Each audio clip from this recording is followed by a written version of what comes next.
কত মানুষের ভিড়ে চলতে গেলে কাউকে না কাউকে বিশ্বাস করতেই হয়। আবার সেই বিশ্বাসের মর্যাদা রক্ষা না হলে বা বিশ্বাস ভেঙে গেলে মানসিক আঘাত পাওয়াটা খুবই কষ্টের। এই পরিস্থিতিতে আপনার করণীয় কি হতে পারে? অন্ধবিশ্বাস থেকে বেরিয়ে আসা, কাউকে শতভাগ অন্ধভাবে বিশ্বাস না করে পরিস্থিতি ও মানুষের আচার আচরণ বুঝে বিশ্বাসের মাত্রা নির্ধারণ করা। প্রবাদ আছে, বিশ্বাস রাখুন তবে চোখ কান খোলা রেখে।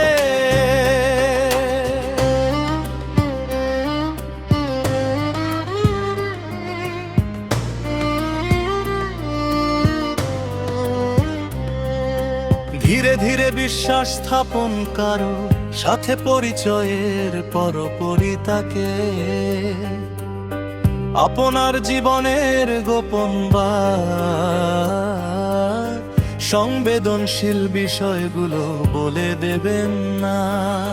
সম্পর্ককে সময় দিন, মানুষটিকে পর্যবেক্ষণ করুন। ছোট ছোট বিষয়ে তার বিশ্বস্ততা যাচাই করার পর বড় কোনো বিশ্বাসের দিকে যান। প্রত্যাশার মাত্রা কমান, মানুষের মন পরিবর্তনশীল। তাই মানুষের কাছ থেকে অতিরিক্ত প্রত্যাশা না করাই ভালো।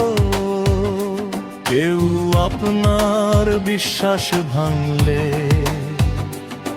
যেন সেটি আপনার পুরো জীবনকে স্থবির করে দিতে না পারে,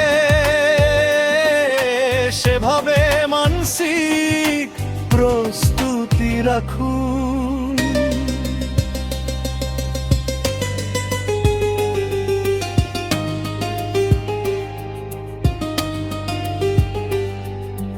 নিজের ওপর ভরসা বাড়ান,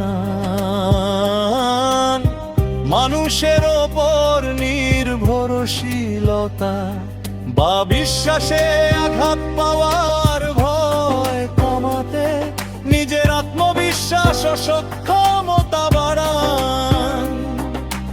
অনেক সিদ্ধান্ত একা নিতে শিখুন, যাতে অন্যের ওপর কম নির্ভর করতে হয়। যাকে বিশ্বাস করবেন বুঝে শুনে করুন, যাদের অতীত আচরণ ভালো, যারা বিপদে পাশে থাকে এবং যাদের কথা ও কাজের মধ্যে মিল রয়েছে, মূলত তাদেরকেই বিশ্বাসের যোগ্য বলে বিবেচনা করতে পারেন। তবে মনে রাখবেন, শেষ পর্যন্ত মানুষ পরিবর্তনশীল। তাই নিজের সুরক্ষার জায়গাটি সবসময় নিজের হাতে রাখুন।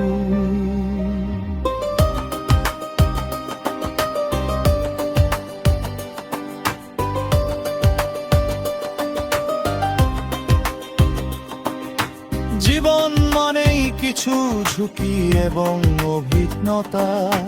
তারে দ্বারা প্রতারিত হওয়া মানে এই নয় যে পৃথিবীর সবাই খারাপ, বরং এই অভিজ্ঞতাগুলোকে শিক্ষা হিসেবে নিয়ে সামনের দিনে আরো সতর্ক বুদ্ধিমত্তার সাথে চলতে হবে। মনকে শক্ত রাখুন এবং ধৈর্য ধরুন।